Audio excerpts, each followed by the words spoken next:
All right, another episode of Bleav In Lions. Trevor Thompson alongside Glover Quin as we talk about one of his former teammates deciding to leave the game earlier this week on Monday. Big announcement as Frank Ragnow decided to walk away from the game with 2 years left on his deal. Nearly $30 million he leaves on the table, Glover. There were talks that he wanted to redo his contract, but obviously money wasn't the issue. What did you think when you first heard this news?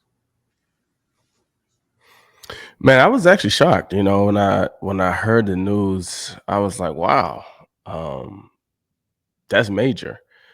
And not just the player, but the timing of it was tough for me as well because I mean the draft is over, free agency is over, and you are a key piece to the offensive line. And so to just retire at this stage of the game, I think that hurts the Lions significantly. So I was shocked. I think, you know, a player like that, I think he, unless it was some kind of medical thing where because I know he's dealt with some injuries, recently. Mm-hmm. So maybe, it was I met with a doctor and these is some of the options that they gave me and just decided that it's probably best for me to hang it up, or, maybe he started dealing with some things from a health standpoint that caused him to, lean towards that decision. Um, Otherwise, I feel like if you retired in what's this, June. I mean, it's hard for me to say you didn't feel these things in February or March when you started training, getting ready for the off-season program. I mean, you knew in your heart then, like, I ain't really feeling this, man. Like, so then I think at that point, you probably should have a talk with the coaches and kind of like let them know.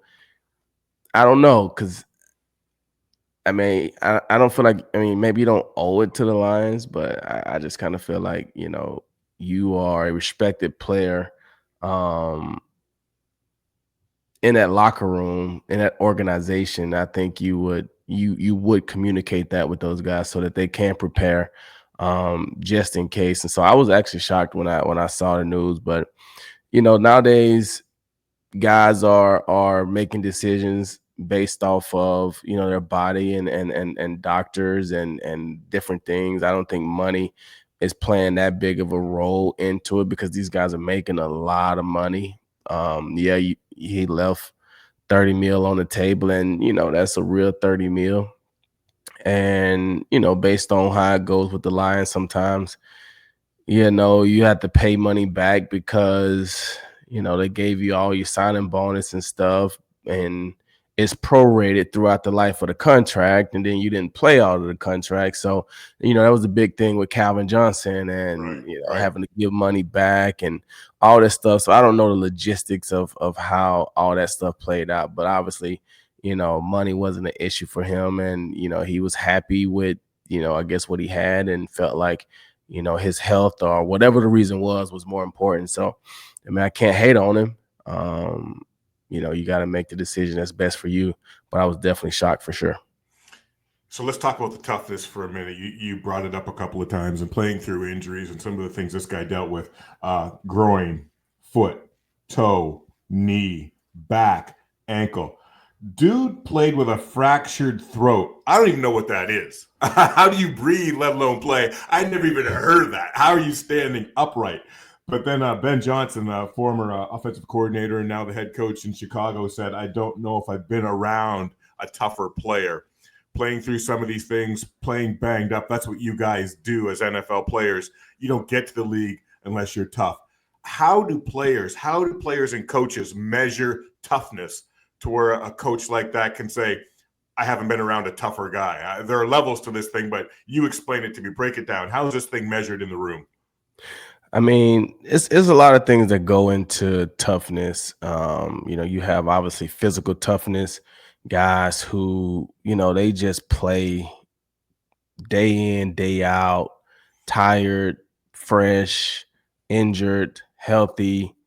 They just play, man, day in, day out. They battle every play against big guys, strong guys, fat. It doesn't really matter. They just go at it.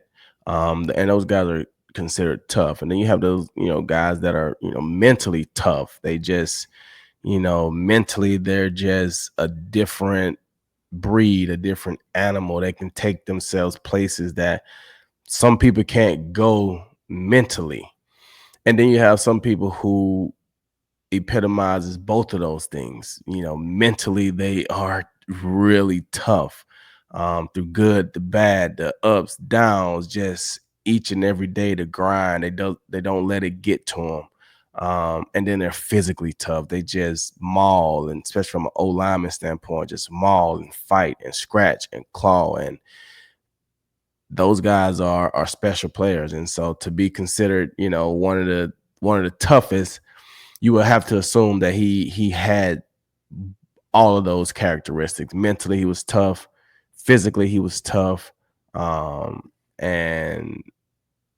when you look at a guy like that, with everything that he accomplished in such a short portion of his career, doesn't surprise me that he was a tough guy. And you have to be tough to play on the O line, but to accomplish that much that quickly and play through all the injuries that he played through, he had to be a really, really, really tough guy.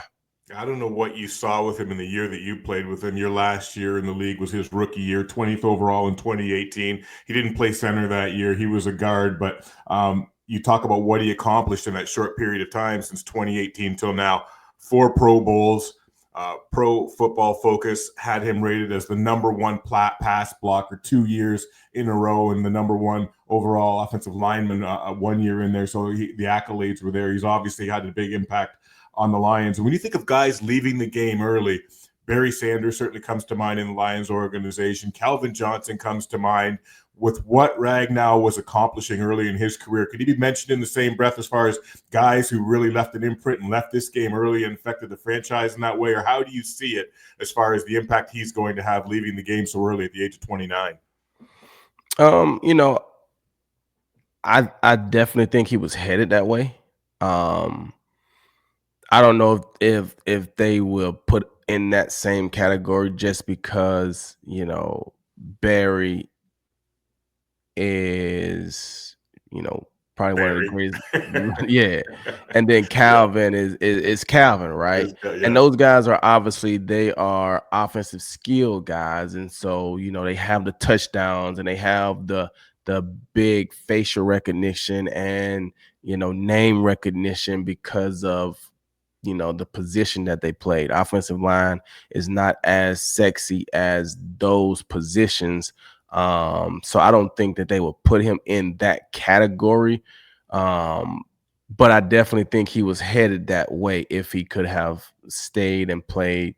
I mean, he was 4 Pro Bowls in 7 years, and I mean, he was hurt for a large portion of that. So he was definitely one of the greats, and was having a stellar career.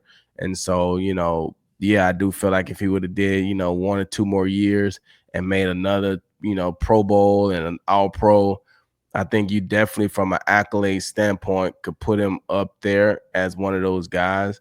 But I just think from a name recognition and facial recognition and just a superstar person, I don't think that he would get put in the same category as a Megatron and a Barry. Yeah. Obviously, those guys, Hall of Famers, certainly. And we'll see if Ragnow ends up there someday as well. But let's just talk about this from a standpoint of a guy who still has something left in the tank. You retired at age 32, 10 years in, all pro, Pro Bowler, had the accolades. Obviously, you could have probably squeezed a couple of more years out of this and a few more dollars if you wanted to. Talk about the mindset when a guy, especially in the NFL, with the toll you guys take, the toll you pay, rather, with the punishment you take on the field. What goes into deciding when to leave the game, how you want to leave the game, how you value money or a contract or anything else at that point in time when it comes time to decide that's enough? I think all the players want to enter a certain way and we all want to exit a certain way. And unfortunately, not very many of us get to exit how we want to exit. a lot of times the game dictates how you exit via either injury or performance or whatever comes about through the game. It kind of dictates how you exit.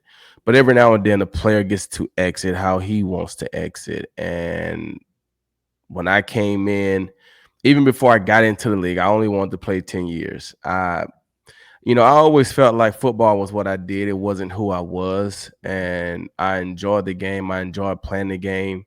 Um, but I knew there were a lot of other things that I wanted to do in life. And so I looked at football as a stepping stone into the rest of my life.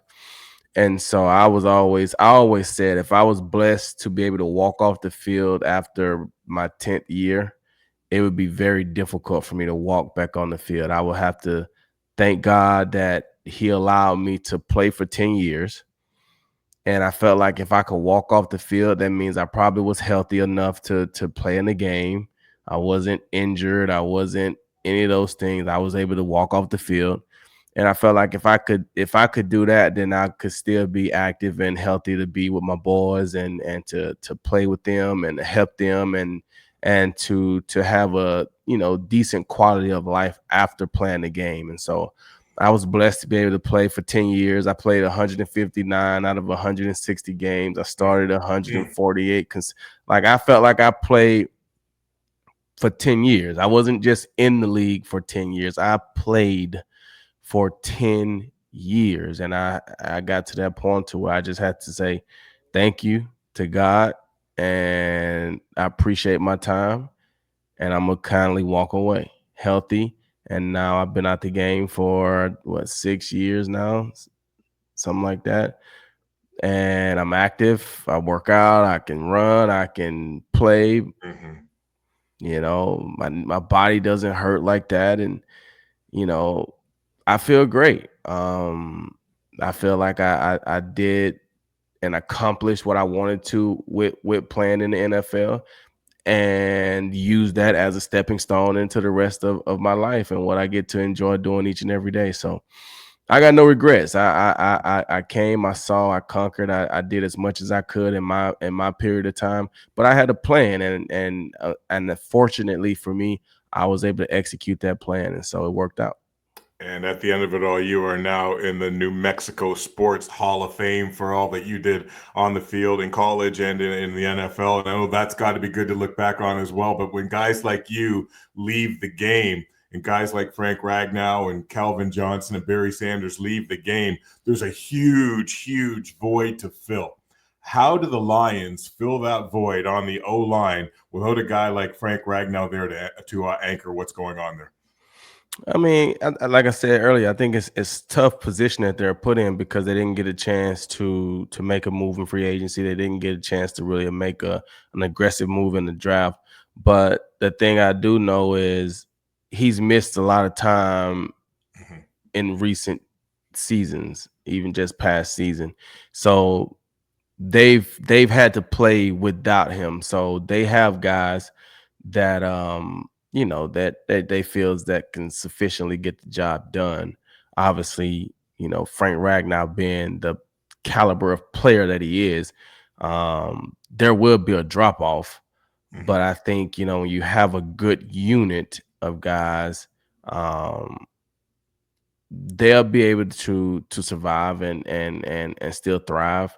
But I think with the timing of it, it's just hard to get a player or try to even get a player the same caliber as Frank. And so I think there'll be a little drop off, but I think they'll manage it and still be a good unit. But they'll definitely have some moving pieces for sure. Yeah, so Graham Glasgow was his backup last year, and in his career, he's taken over 2,600 snaps as a center. He's obviously got the experience. They draft Tate Ratledge in the first round. Now he's a guard. They're working him out at center through OTAs and rookie camp. So they obviously have a plan for him going forward, thinking he can fill that void. And then they go out and they get a guy like Tristan Colon, who's got some experience playing center, playing along the O-line, playing in the NFL, knowing some of the characters that he's going to go up against, knowing some of the schemes might be easier for him to transition in there rather than a rookie.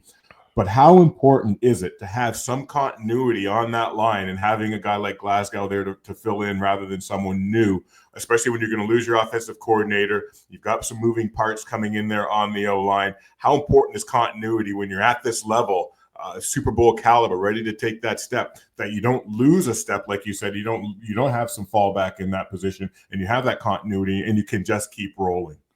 Yeah, I mean, it's very important because, like you said, you're losing the offensive coordinator.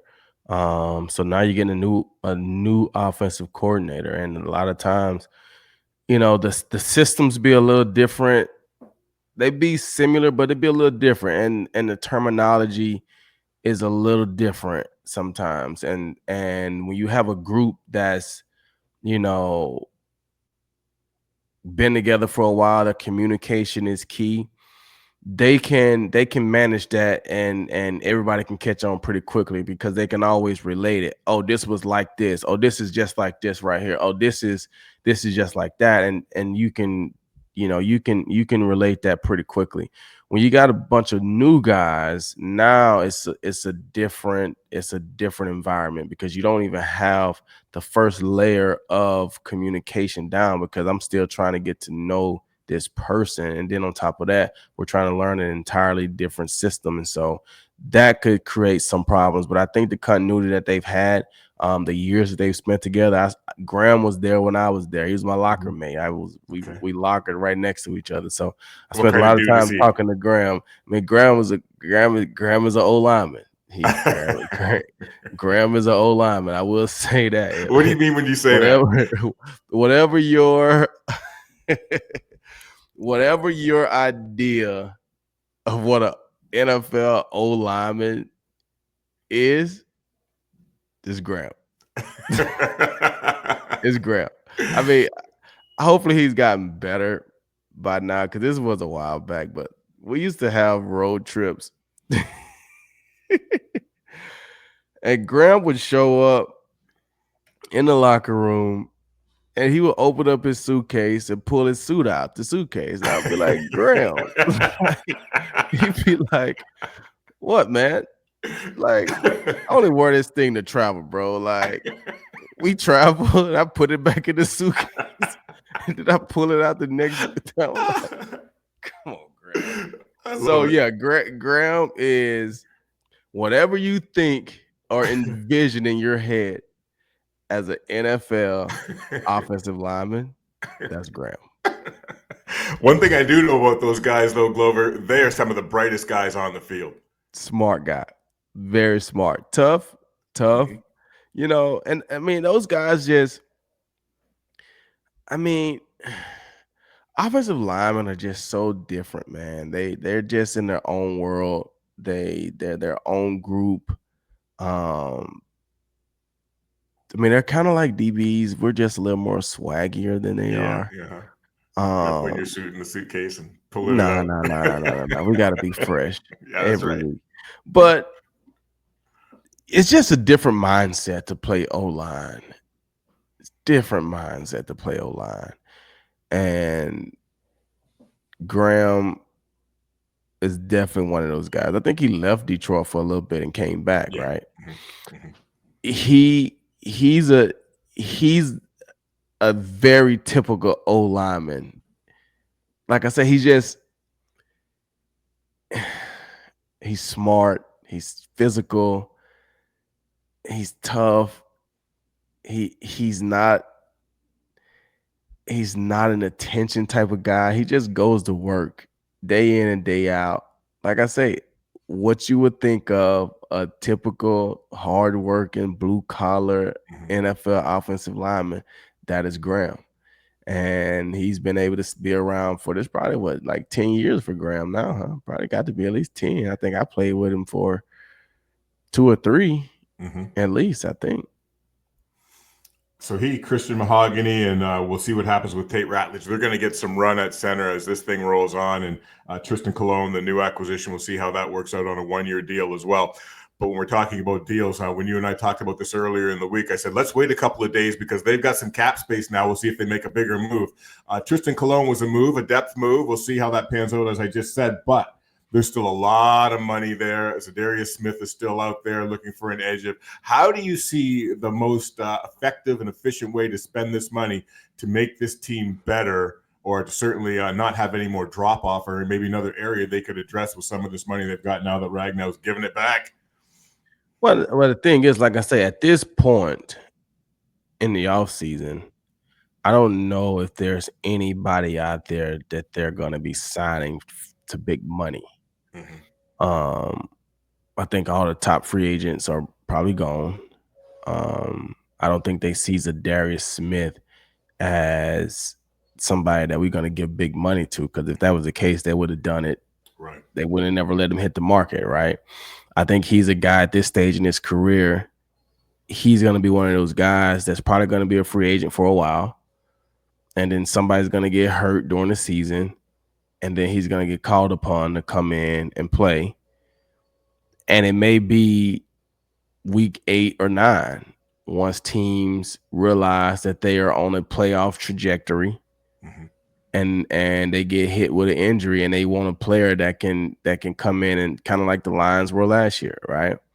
I think that's going to be his situation, because if a team wanted to invest in him, he would already be on a roster right now, right? So for him not to be, then that's kind of how they feel about him. So I don't think the Lions are going to make any big money moves right now, but I think having the cap space gives them the flexibility to see how the season goes and give them some room, maybe via trade or some kind of way to get somebody in and have money to compensate them based off of that.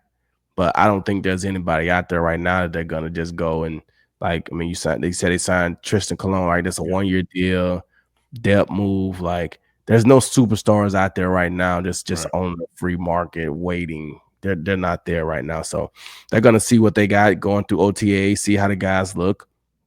And, and coming out of OTAs, if they feel like, hey, we were a little, even though we didn't have pads on, we were a little iffy on the O-line, we may need to look at making some moves for training camp. But if they come out of OTAs feeling good, then they're going to go into training camp and see, all right, let's see how these guys, develop over the summer. Let's see how they come back in for training camp and see how they look. And, depending on how they look during training camp and the preseason will determine if they decide to make a move, because there'll be some O-linemen that get cut after training camp. There'll be guys. And so they'll always be looking for, who is the offensive coordinator? Where did he come from? Who's the O-line coach? Who has, connection to these guys that we can bring in? They know the system already. They know the lingo, and they can get up to speed and be ready to play right now. So that's kind of how that's going to play out. They're going to chill for right now and just see what they got. And then if they feel like they need to make a move, it'll be after training camp probably, and as they see who's available and kind of what they want to do. Yeah, these guys have proven that they're patient. They've proven that they've got a great eye for talent, and you got to trust whatever they do next is going to be the right move for the Lions, not only this year, but down the road as well. So before we wrap this up, Glover, just one thing. We're talking about guys retiring. You said 6 years out now. You had other things you want to do. I know you've got a big interest in photography. You got a frame business going. Tell the folks out there what Glover's doing in retirement with his time. Besides being so good. Man, I retired, man, and I didn't have a plan, honestly. I just, I gave everything to football, and I went into retirement with an open mind. And one thing I did know is I wanted to be able to be home. I wanted to be able to be present with my kids. So I didn't want to take like a coaching job and, be at the facility all day. I didn't want to do that. So I just kind of took my time, and my kids are active. So I got into photography so I can, photograph their games and their, activities and all that stuff. And, one thing led to the next, and I kept wanting to evolve, and I wanted to learn. And so I didn't just pick up a camera and start taking photos. I picked up a camera. I went to film school. I took classes. I wanted to learn the education behind everything. I wanted to understand the camera, understand the different aspects of it. And so I did that, and like I said, one thing led to the next. I kept wanting to push myself to be better and better and better. And next thing you know, I started framing stuff, and that led to a whole different world of possibilities. And yeah, I looked at my situation and I was like, you know what? I think this is something that I can do, and it's something that I actually enjoy Mhm. doing, and it feels manly.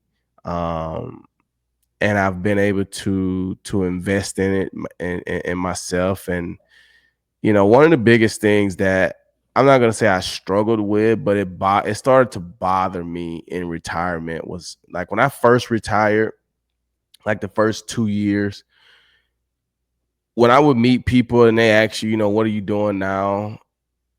I didn't really have a problem saying like nothing, like just hanging out. And loving You know what I'm saying? I it. I didn't really have a problem with it You because earned the after right. after 10 years, I felt like I Right. had earned Oh, that for right. sure. But after that, I kind of started to feel weird. I was like, man, I'm a 34, 35-year-old Mhm. healthy guy. And now I'm just like, I don't do anything. I don't do anything. I mean, I just kind of do what I want to do. That started to feel weird to me. And so now being able to say something that I do, something that I give my energy to, something that I take pride in, something that gives me reason to connect, to continue to, work my brain and all these different things and try to build something from the ground up, from scratch, to just challenge yourself to do something that you never thought that you would have been doing, but you take a chance on it, and you find joy in it, you find peace in it. Um, it's been great for me. So that's what I'm doing now. So yeah, if you want to check it out, you can go to my Yeah. Instagram. Yeah. Hit them up with that IG so G they can check you out. Yeah, GQ_frames. I actually frame a lot of stuff for people in Detroit. I actually got to send out I got 3 pieces that I'm sending out to Detroit like this week. Um, but yeah, you can check me out at GQ_frames on Instagram. You can go to my website, gqframes.com. And yeah, if you want to talk to me, a lot of people hit me up on my personal page on Instagram, and I don't really check those messages that much. And even I do check them sometimes, I probably don't respond. I just kind of look at them and be like, I don't know. But if you hit me on my framing page, I'm probably Oh, gonna yeah. respond. Yeah. Well, I've checked it out. It's quality work. It's a lot of fun. It looks like you're having a lot of fun. And Confucius once said, do a job you love, you'll never work a day in your life. You play in pro football, now getting into the framing and having a passion for that, you're living the life. It's got to be good. And Frank Ragnow will experience that too now that he's in retirement. And we break it all down on Bleav in Lions. Glad you joined us.